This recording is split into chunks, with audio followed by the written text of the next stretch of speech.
स्वागत है आपका। आज हम आपके लिए लेके आए हैं डायबिटीज पार्ट 2। डायबिटीज पार्ट 1 में हमने आपको बताया था कि किस तरीके से सरल योगाभ्यासों के जरिए आप डायबिटीज की समस्या से उसका समाधान कर सकते हैं। और पार्ट 2 में यानी आज के एपिसोड में हम आपको बताएंगे कि षटकर्म और प्राणायामों के जरिए कि आप डायबिटीज की समस्या से कैसे निजात पा सकते हैं।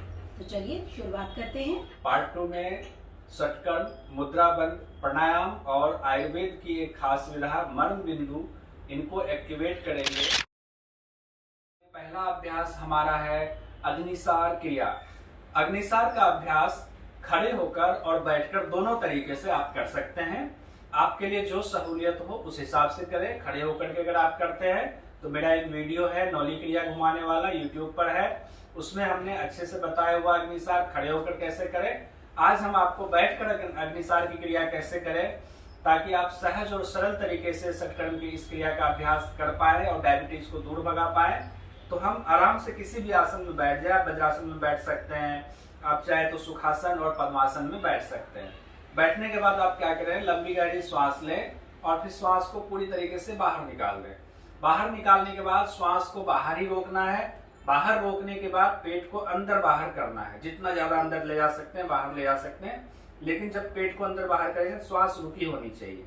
श्वास रुकी हुई रहे और पेट अंदर बाहर आप कर रहे हैं। जब लगेगा आपको अब श्वास नहीं रोक सकते तो धीरे धीरे पेट को रिलैक्स करें, श्वास को आराम से फिर ले इनहेल कर ले और थोड़ी देर रिलैक्स करें। तब तक रिलैक्स करेंगे जब तक आपकी ब्रीदिंग पूरी तरीके से नॉर्मल ना हो जाए। तो अभ्यास हम लोग करते हैं, एक बार अभ्यास को करके देखते हैं। लंबी गहरी श्वास लें, पूरा नाक से और मुंह से भी श्वास छोड़ दे लास्ट में। अब श्वास को रोक देंगे।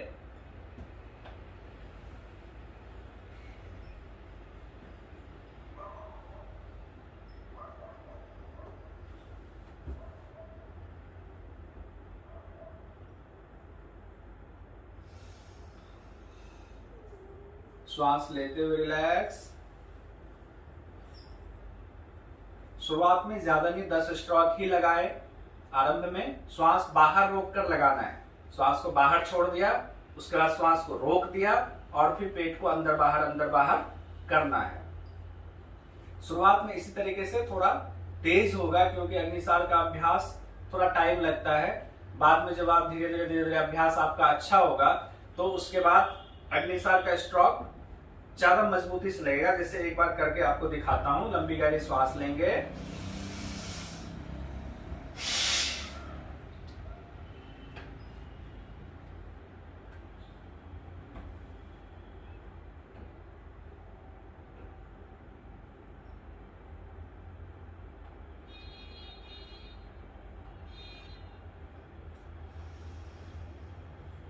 धीरे धीरे रिलैक्स।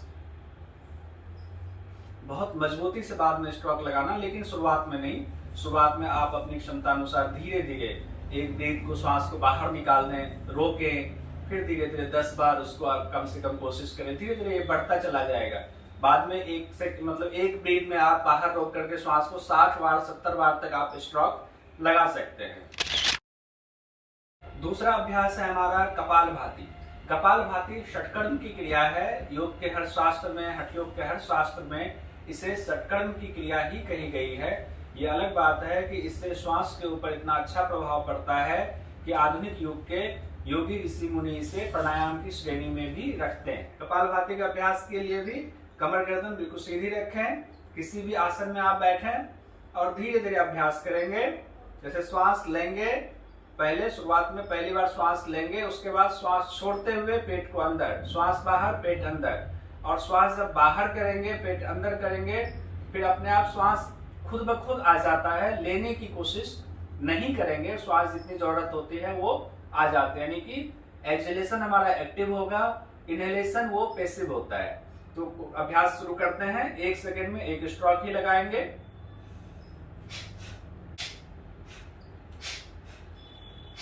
हर बार देखिए, श्वास बाहर पेट अंदर, श्वास बाहर पेट अंदर। ध्यान पेट के ऊपर रखें, नाभि के ऊपर, नाभि को अंदर ले जाने की कोशिश। 1 सेकेंड में 1 स्ट्रोक ही लगाएं। शुरुआत में अगर आप पहली बार अभ्यास कर रहे हैं तो 20 स्ट्रोक से ज्यादा ना लगाएं। बाद में धीरे धीरे बढ़ा करके 50-60 स्ट्रोक तक ले जा सकते हैं। बस उतना ही करें, 60 स्ट्रोक ही करें, वो काफी है। लेकिन वो भी एक बार में, पहली बार में ना करें। चेहरा बिल्कुल रिलैक्स रखें, ये नहीं कि इस तरीके से चेहरे के ऊपर कोई भाव भंगिमा ना बनाए। चेहरा बिल्कुल रिलैक्स। बहुत सारे लोग जब अभ्यास करते हैं तो उनका चेहरा बिगड़ जाता है, चेहरे के भाव हो जाते हैं और शरीर भी आगे झुकने लगता है। तो ऐसा ना करें, बिल्कुल सीधा रहे, बहुत आराम से अभ्यास करें अपनी क्षमता अनुसार, ज्यादा ना करें। क्योंकि डायबिटीज के बाद होता यह है कि आपको बहुत सारे पेशेंट्स को, ज्यादातर पेशेंट्स को हम कहेंगे कि डायबिटीज के बाद उनको हाई बीपी की समस्या आ जाती है। तो हाई बीपी अगर है तो कपालभाति को अवॉइड करें, कपालभाति का अभ्यास ना करें। अगर आपको डायबिटीज है और हाई बीपी नहीं है तो कपालभाति का अभ्यास आप कर सकते हैं, ये सावधानी रखनी है। अब तीसरा अभ्यास हमारा है उड्डयन बंद। उड्डयन बंद का अभ्यास करेंगे। इससे डायबिटीज के पेशेंट के लिए बहुत बहुत फायदेमंद बताया गया है। तो इसका अभ्यास हम लोग सीखते हैं।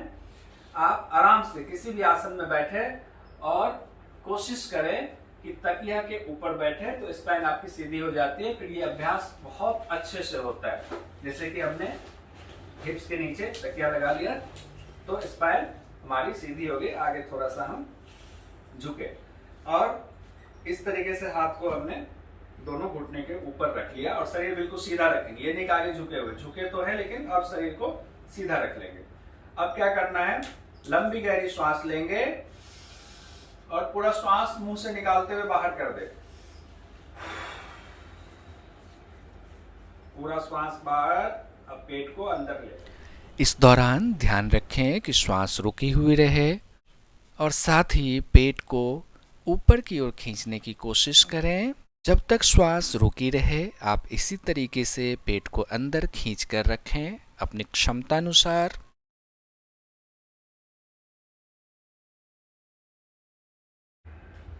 धीरे धीरे हाथ को ढीला छोड़ते हुए कोहनी को, जो आपने सीधा किया था, कोहनी को मोड़ते हुए कंधा धीरे धीरे नीचे ले आए। थोड़ी देर रिलैक्स करें। एक अभ्यास के बाद जो दूसरा राउंड इसी को हम दोहराएंगे तो उसमें इस बात का ख्याल रखेंगे कि जब तक ब्रीदिंग पूरी तरह नॉर्मल ना हो जाए, सामान्य ना हो जाए, दूसरा राउंड शुरू नहीं करेंगे। ये इसमें सावधानी बरतनी है। तो एक बार फिर से करते हैं उद्यान बंद का अभ्यास। इस दौरान आप त्रिबंध भी लगा सकते हैं, यानी महाबंद में भी आ सकते हैं। उसमें उद्यान बंद के साथ आप गर्दन को भी नीचे झुका सकते हैं। मूल बंद यानी रेक्टम मसल जो पॉटी द्वार होता है उसको भी लॉक कर सकते हैं, तो महाबंद की श्रेणी में आ जाता है। लेकिन अभी उद्यान बंद ही हम करेंगे। इसमें दूसरी सावधानी ये रखनी है कि जो सर्वाइकल स्पॉन्डिलोसिस के पेशेंट हैं वो गर्दन नहीं झुकाए, यानी कि जालंधर बंद का अभ्यास नहीं करेंगे, उनके लिए नुकसान हो सकता है। तो हम सिर्फ उद्यान बंद का अभ्यास करेंगे। लंबी गहरी श्वास लें,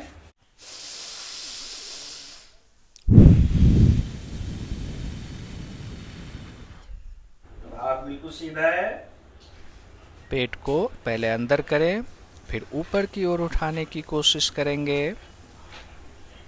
श्वास रोककर अपनी क्षमता अनुसार पेट को अंदर रोक कर रखें। धीरे धीरे श्वास लेते हुए हाथ को ढीला करते हुए रिलैक्स।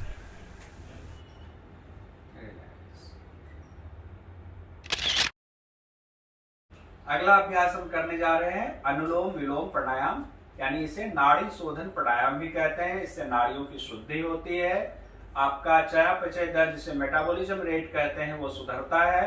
इतना ही नहीं, अनुलोम विलोम से फायदा ये भी है कि आपके अंदर जो फैट कोलेस्ट्रॉल बढ़ जाता है वो भी बैलेंस होता है। और उससे भी बड़ा फायदा ये है कि मानसिक तौर पर भी आपको बैलेंस करता है, संतुलित करता है, यानी कि मन शांत होता है। तो सबसे पहले राइट हैंड से प्रणव मुद्रा बना लें। इस तरीके से अंगूठे के बाद की दोनों उंगलियों को मोड़ते हुए इस तरीके से मोड़ लें। अब हमारा रिंग फिंगर यानी अनामिका और अंगुष्ठ, इस दो से, थंब से हम इस्तेमाल करेंगे। तो इस तरीके से आराम से थंब से राइट नोस्ट्रल को बंद करें, दूसरे हाथ की ज्ञान मुद्रा बना लें। इस तरीके से धीरे से आराम से राइट अंगूठे से नोस्ट्रल को बंद करें, लेफ्ट से धीरे धीरे श्वास लें।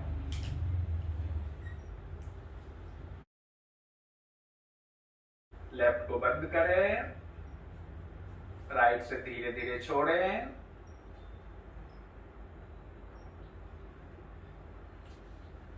फिर राइट से ही श्वास लें।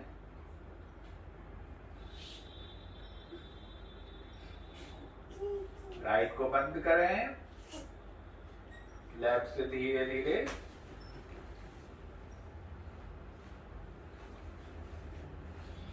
छोड़ दें। आप करते रहे अभ्यास। ये एक राउंड कंप्लीट हुआ, हमने लेफ्ट से लिया, राइट से छोड़ा, राइट से लिया, लेफ्ट से छोड़ा। अनुलोम विलोम के लिए हमने अपने YouTube चैनल पर एक बड़ा वीडियो बनाया हुआ है जिसमें हमने एक एक बारीकियां बताई हुई है।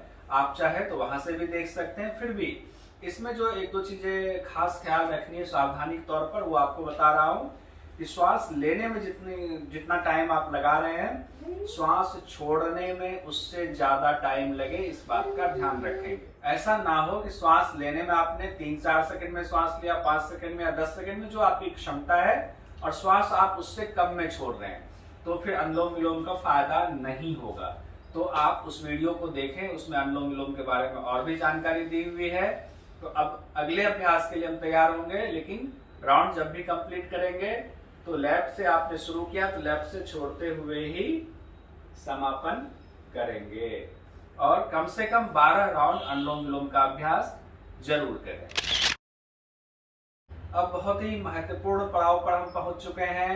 हम मर्म बिंदुओं के बारे में बात करेंगे कि कौन से मर्म बिंदु हैं जिनको हम शरीर में एक्टिवेट करके, उत्प्रेरित करके डायबिटीज को खत्म कर सकते हैं, यानी डायबिटीज पे चौतरफा हमला करना है। तो हमारा जो पहला मर्म बिंदु है वो है कुड़पर मर्म। तो कुड़पर मर्म तो पहले ये जानना है कि वो शरीर में कहाँ होता है और उसको कैसे एक्टिवेट करना है वो जानते हैं। कुड़पर मर्म होता है, जरा हम आपको दिखाना चाहेंगे, दोनों ही हाथ में कुड़पर मर्म होता है, यानी कुड़पर मर्म आपके इस हाथ में 2, इस हाथ में 2, तो 4 कुड़पर मर्म हो गए। तो देखिए हमने एक हाथ लिया हुआ है। लेडीज हमेशा लेफ्ट हैंड से शुरुआत करेंगी और जेंट्स करेंगे राइट हैंड से, मर्म बिंदु दबाएंगे। तो देखिए इस तरीके से हर आदमी अपनी उंगली से माप लें। ये अंगूठा जो आप देख रहे हैं, अंगूठे को ये जो आपका कोहनी वाली हड्डी है वहां पे इस तरीके से रख लें, और बाकी उंगलियां इस तरीके से रखें। ये आपकी जो कोहनी है, कोहनी जब मोड़ते हैं आप, ये मोड़ने के बाद रखना है उंगलियों को रखना है। पहली उंगली छोड़ देंगे, यानी इंडेक्स फिंगर छोड़ दें। इंडेक्स फिंगर के बाद जो दूसरी उंगली आपकी है वो है मध्यमा, मिडिल फिंगर। मिडिल फिंगर जिस जगह पे आ रहा होता है वो पॉइंट होता है। तो आप उसको इस तरीके से भी देख सकते हैं। उंगली हटाइए, यानी कि इस ज्वाइंट के ठीक आप एक उंगली छोड़ करके ठीक यहाँ पे आपका ये कुड़पर मर्म है।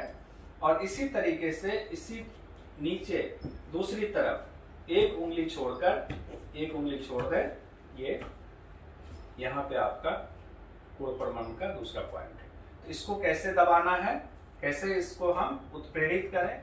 लेडीज मर्म को दबाएंगी, लेफ्ट हैंड के मर्म को पहले दबाएंगी, जेंट्स राइट हैंड के मर्म को पहले दबाएंगे। तो हमने अंगूठा इस तरह रखा, ऊपर से हमने ठीक जो हमने कोहनी मोड़ा है, कोहनी मोड़ते हुए हमारी 4 उंगलियां यहाँ गई, नीचे हमने अंगूठा लगाया हुआ है। अब ये बड़ी उंगली जहाँ जा रही है वही पॉइंट है। आराम से इस तरीके से देखिए, दबाया छोड़ा, दबाया छोड़ा। 0.8 सेकेंड का स्टिमुलेशन देंगे। 0.8 सेकेंड क्यों? क्योंकि हमारी हार्ट बीट भी 0.8 सेकेंड की होती है, यानी हार्ट एक बार सिकुड़ता है और फैलता है 0.8 सेकेंड। उसी तरीके से इसको 15 से 18 बार करना है। वो क्यों? क्योंकि आम इंसान हम आप 1 मिनट में 15 से 18 श्वास लेते हैं, कोई 15, कोई 18, कोई 1-2 कम ज्यादा भी होता है। तो ये 15 से 18 बार इसको उत्प्रेरित करना है। जब एक बार इस पॉइंट को इस तरफ किया, अब दूसरे पॉइंट्स को ठीक नीचे वाले जो 2 पॉइंट बताए हुए हैं, यहाँ और दूसरा यहाँ, दूसरे पॉइंट को फिर अंगूठे से इस तरीके से उत्प्रेरित करें, दबाएं इसको। ये सेल्फ है, स्वमर्म चिकित्सा के अंतर्गत आता है। फिर इसको 15 से 18 बार दबाएं छोड़े, दबाएं छोड़े, दबाकर नहीं रखना है। 0.8 सेकेंड का स्टिमुलेशन। दूसरा मर्म पॉइंट है हमारा इंद्रबस्ती मर्म। इंद्रबस्ती मर्म को कैसे पहचाने, तो जो आपने फोल्ड किया उस जगह पे ये 4 उंगली रखें और 4 उंगली के ठीक बीचों बीच, इसके बीचों बीच 4 उंगली जहाँ कंप्लीट होता है वहां पे ये पॉइंट होता है। देखिए 4 उंगली हमने रखा और ये पॉइंट है इंद्रबस्ती मर्म का। तो ये यहाँ पे हमें दबाना है छोड़ना है खुद से। ये 4 उंगली आप नाप लीजिए और उसके बाद दबाएंगे छोड़ेंगे। ये इसलिए जरूरी है, 15 से 18 बार इसको भी करें। इंद्रबस्ती मर्म इसलिए जरूरी है क्योंकि डायबिटीज पेशेंट्स को यूरिन की प्रॉब्लम होती है। ये आपके यूरिनरी ब्लैडर को ठीक करता है। इंद्रबस्ती मर्म है, यूरिन से संबंधित समस्या जो डायबिटीज में होती है वो इससे कंट्रोल में रहता है।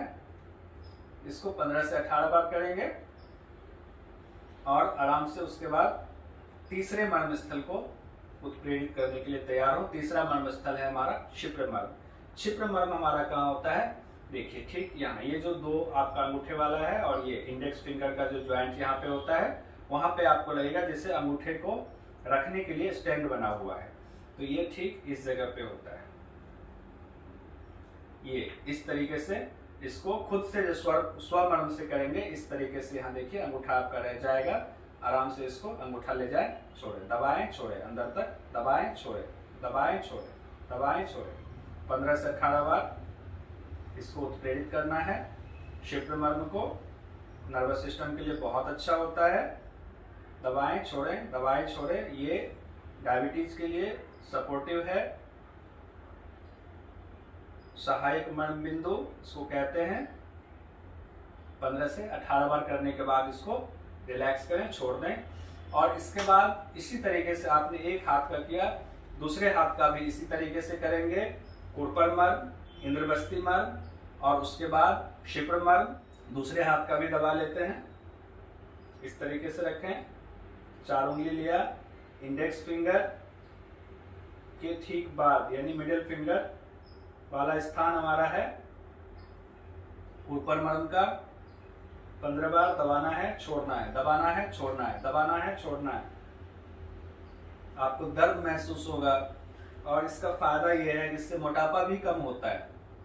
कुरपर मर्म को एक्टिवेट करने से मोटापा भी कम होता है, पेट से संबंधित समस्या ठीक होती है, कब्ज में आपको कंट्रोल होता है, या पेट के अंदर और भी कोई प्रॉब्लम है तो वो भी ठीक होगी। यहाँ करने के बाद फिर दूसरा जो नीचे वाला पॉइंट है, ठीक एक उंगली छोड़ के यहाँ फिर इसको भी दबाना है 15 बार। एक्टिवेट करें, दबाएं छोड़ें, दबाएं छोड़ें, दबाएं छोड़ें। और फिर जो दूसरा पॉइंट हमने बताया था इंद्रबस्ती मर्म, यूरिनरी ब्लैडर, यूरिन से संबंधित समस्या के लिए बहुत अच्छा है। 4 उंगली बीचों बीच दबाना है, छोड़ना है, दबाना है, छोड़ना है, दबाना है, छोड़ना है। 0.8 सेकेंड का स्टिमुलेशन 15 से 18 बार। और फिर तीसरा मर्म क्षिप्र मर्म, इस तरीके से स्वमर्म चिकित्सा में करते हैं। दोनों उंगलियों के बीच में जो ज्वाइंट्स पॉइंट है वहां पे होता है क्षिप्र मर्म। दबाएं छोड़ें, दबाएं छोड़ें, दबाएं छोड़ें।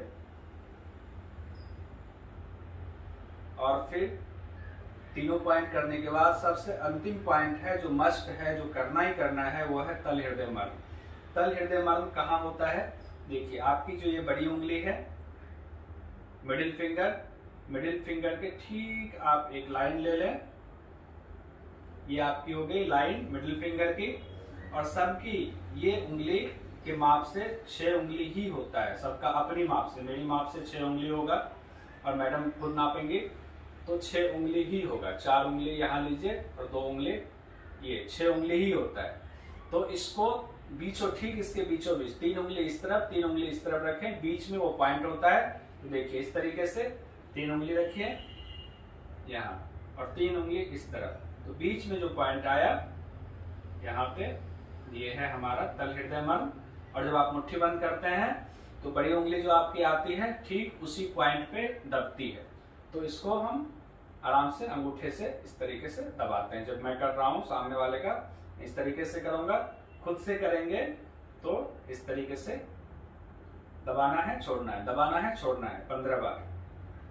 ये आपको हार्ट से संबंधित पॉइंट है, जो कि हर मर्म चिकित्सा में जब हम करते हैं तो अंत में तल हृदय मर्म हम जरूर दबाते हैं। ये मस्ट होता है। तल हृदय मर्म को दबाकर 15 बार, फिर इसको रिलैक्स करें। फिर दूसरे हाथ की उसी तरीके से उसी जगह पे